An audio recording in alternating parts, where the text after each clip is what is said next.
violence in Doral Monday, Venezuelan Americans denounced the Trump administration and South Florida Republicans. More than betrayal. No. Beyond betrayal. Shocking. They used us. No. They actually, during the campaign, and I don't want to make this political, but during the campaign, the elected officials from the Republican Party, they actually told us that he was not going to touch the documented people. I believe that. Hey. Hi guys, welcome back to our channel. In case you're new here, my name is Maren and I'm Maureen. Right, so in this episode we are going to be looking at Venezuelans and Cubans for Trump who are now regretting voting for Trump, and they're accusing Trump of having betrayed them. Right, and in this episode we are going to see how Cubans, Venezuelans, Latinos went out of their way so that they could make their communities or change their communities' minds towards voting for Trump. They even composed songs, very entertaining songs that right now are just quite funny songs, because if you hear the messages in these songs, I will vote Donald Trump. It's catchy, you know. I will vote and but now they're the very same group that are crying that Trump this, Trump that. At the end of the day, what we are saying is, let's just say the boy whispered sweet nothing in the girl's ear. He got what he wanted and bolted. Anyway guys, let's watch what we prepared for you and then you come back and talk about it. Let us know your thoughts and opinion on the comment section. Also consider subscribing if it's your first time here. Let's watch and then you come back and talk about it. No, it's not funny. It's really not funny. I'm not laughing because it's funny. It's just very ironic and crazy how can I say this? Throughout the election, I saw so many Cubans, Venezuelan, a bunch of Latinos saying with their whole chest, not voting for Kamala. There was this guy even that he was getting harassed by his neighbor that didn't even want him around, but he carried his Trump flag, proud to vote for Trump. But I just wanted to come out here and let them know and ask if they have seen Trump's plan. Have they seen who Trump have elected to run the immigration and his plan for the mass deportation? He has elected the two most anti-immigrant that he could possibly find. And did you see that he has announced that he's gonna cancel the CBP 1 and the humanitarian parole? Do you know who that affects? Do you know who that affects? Do you know where he's planning on sending you coming January? He actually even warned you guys to pack your bag and save him the time and save you for humiliation. I don't know if you guys are following everything that's happening. I mean, I would hope you'll be following because that affects you directly. But what bothers me is the fact that you truly did not believe that Trump would carry his plan. You did not.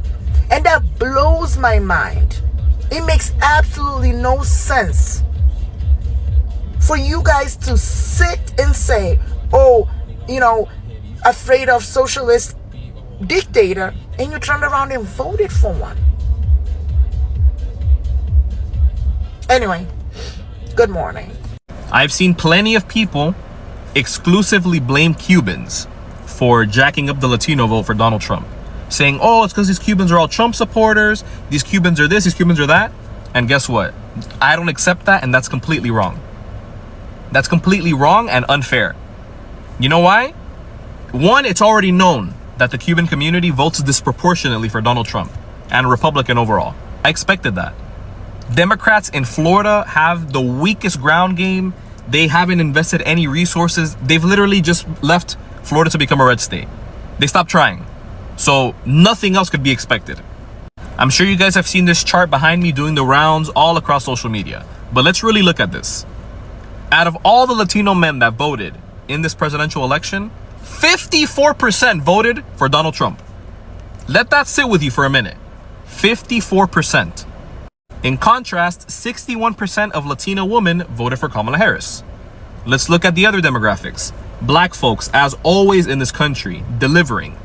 Black women, 92% of black women voted for Kamala Harris. 78% of black men voted for Kamala Harris. Let's go over to the white demographics. White women, 47%.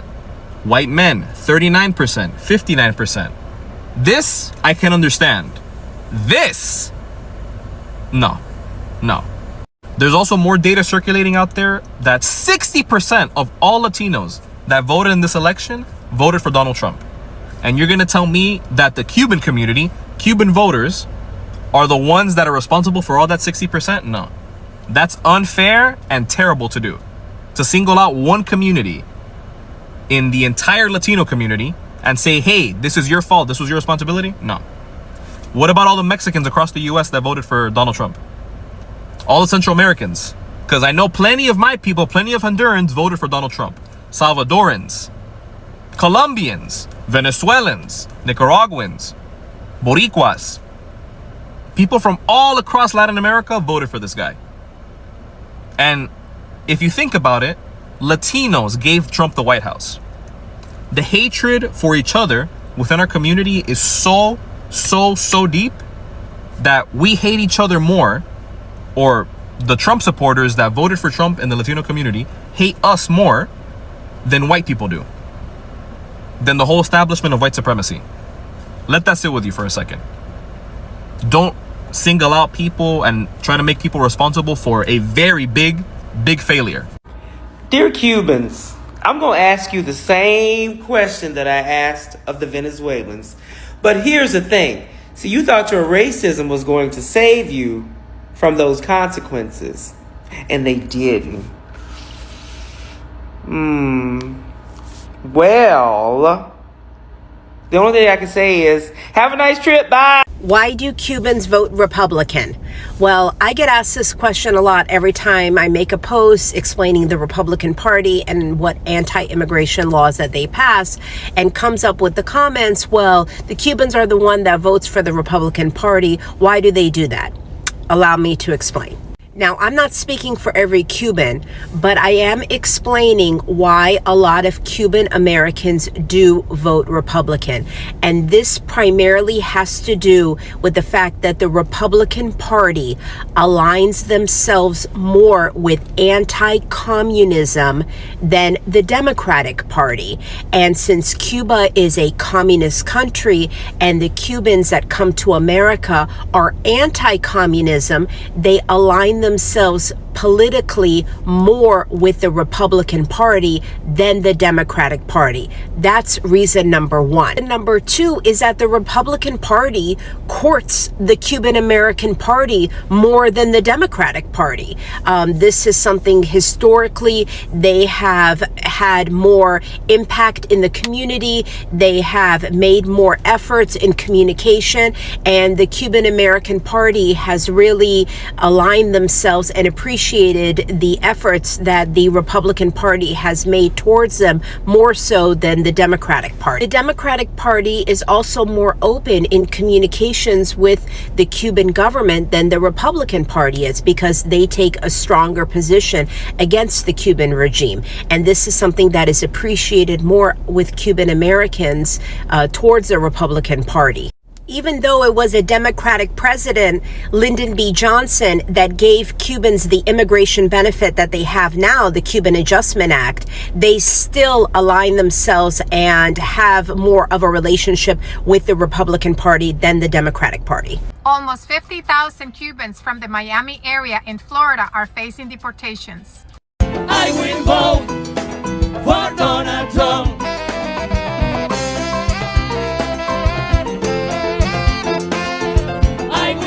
Raise your hands, come on! Raise your hands!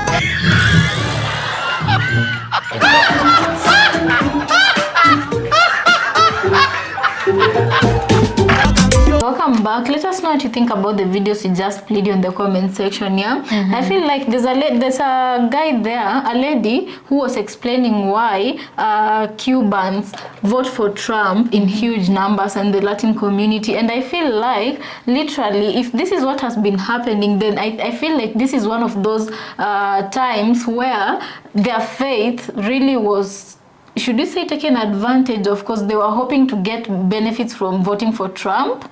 They did it from a selfish point of view. Anyway, putting that aside, guys, you know, one thing you have to know is that Donald Trump he never hides his intentions, you know, and I feel like he's one of the most transparent politicians. You know why? He is not honest, but he is transparent. You can see through him more than other politicians. Is that what you mean? Exactly, because he really said what he was gonna do when he became president, but people were taking it lightly. Or is it that they felt that it wasn't gonna happen to them or the people they know around them? And I feel like even though Donald Trump is the one doing this to every group of people in America, people are angry with themselves and each other and blaming each other. Like right now, the Latino community wants to blame black people for not joining hands in this and that. White people want to blame Latinos or black people for some other reasons. White women are blaming Trump. Another thing is that the fact that we all know that Trump has never had any liking for immigrants. Do you remember the what would you call it, when he was when he wanted to build that long wall so that he could keep the Mexicans from coming in? So it's already evident that Donald Trump does not like immigrants, you know. And I would say that and his wife is just an exception, yeah. But himself, you know, it's quite funny being that himself, he was an immigrant going into America. But maybe he went into America in a legal way. So his family, we don't know. We can't prove that. It's what we hear on the internet. It's what we hear on the internet. Guys, let us know. But you know, I really cannot feel bad for Latinos. Maybe the Latinos that voted for Trump and are actually legal Latinos in America, maybe they're not feeling the consequences of their actions. The illegal ones are the ones who are feeling the consequences of their action. Maybe the legal ones, maybe they have been affected maybe in some way through their businesses, the ones who own businesses. But maybe majority of them, they voted the way they did and they're still okay with that. That is why most of them are still rallying up to deport each other from America, the illegal ones. And I know, I myself would want an illegal to be deported from my country. I would support that, as should every American. But well, if that happens, you have to ask yourself the consequences, because it's gonna affect people directly or indirectly. Why am I saying this? There's a clip I saw somewhere of a Latino man who was complaining he's legal, okay? And he said he voted for Trump, and it's because he wanted illegal immigrants to be sent away. And then right now he's being interviewed, and he was talking about the regrets he was having because he is a business owner, yeah? And in his business, the majority of his clients, actually the people who are building his business, were people from the Latin community. Now that they are being deported, his business is failing. It's collapsing because there are no Latin people to buy from him since they're being deported. So he was just expressing this, and I'm like, I feel like these are the kind of things you never really think about during times of elections, because you never look that far to see that it's gonna affect you in that manner, you know. Although I really do support all Americans, the legal ones and the true Americans, for wanting illegals out of their country, you know. That point, please, nobody should misquote us or misunderstand us that we are trying to fight for illegal people's rights. No, illegals should be deported back to their countries. They go build their countries. And I heard a rumor that when these illegals will be deported into that, is it that bad prison? Is it in Salvador? Guatemala? Where is Guatemala? In Salvador? I'm not sure, but you know, so the prison we are talking about. Yeah, guys, you know the prison we are talking about. So, but I think these illegals, El Salvador, these illegals will be deported into that prison, and it is rumored that especially African prisoners, the African illegals, they will be deported there, and America is going to use its resources to take them there, but it's not going to use its resources to get them out of that prison and deport them to their specific countries, because you'll be stranded in that El Salvador prison. Anyway, my mind is racing to bad things so fast when you drop soap in the prison. But guys, no, wait fast. So After he deports them to this prison, he wants African governments to use their own resources, fuel up planes, and go for their people. That is just being bastardry, because these people will be taken there and they will become slaves for sure, because African government, okay, most of them they wouldn't care. How I know how these African presidents are selfish? They are not going to fuel up planes to go take their people. These people are selfish because. And it's because of them that their own people are leaving their countries to go seek better lives, you know. And my message to you is that if you're African and you know you're illegal, if you're Cuban, if you're Latino, if you're whatever, even the palm-colored ones, although they can get away with it because they blend with the palm-colored people. And how American institutes have been structured, they harass any other group first before they notice the illegal English person, before they notice the illegal French person, you know. But what my message to these other groups would be, why would you yourself wait for that situation where it gets ugly, you get taken to a Guatemalan prison in order for you to accidentally drop soap and then something else happened to you? Don't wait for that, for it to, because I've seen some documentaries in those prisons and those people look like they're miserable. People are not supposed to be living like that. You know, that is where the hardcore criminals are taken, you know. People, so you can imagine unalived people. Yeah, you can imagine for them to be hardcore to that extent, they had to be made for their own prisons. How are you, maybe your only crime was to go into a country illegally. How are you going to survive in a place where there's only hardcore criminals, and you yourself, the most crime you've ever committed was maybe just jumping into America illegally? And then, you know, the one thing I can say is, if the governments of all these people, the Cubans, Africans, everybody, if their governments don't go for them, can you imagine? These prisons won't feed you for free. You are going to be slaves there. Someone will be paying for your services, like you go farm their lands and then you go back to prison. The prison you go back and sleep and eat whatever they provide. Miserable food they'll be providing that is not up to standards. And the miserable roof over your head. See, are they not feeding you? Are they not So they're just putting you in a warehouse with the people who are guarding you with guns.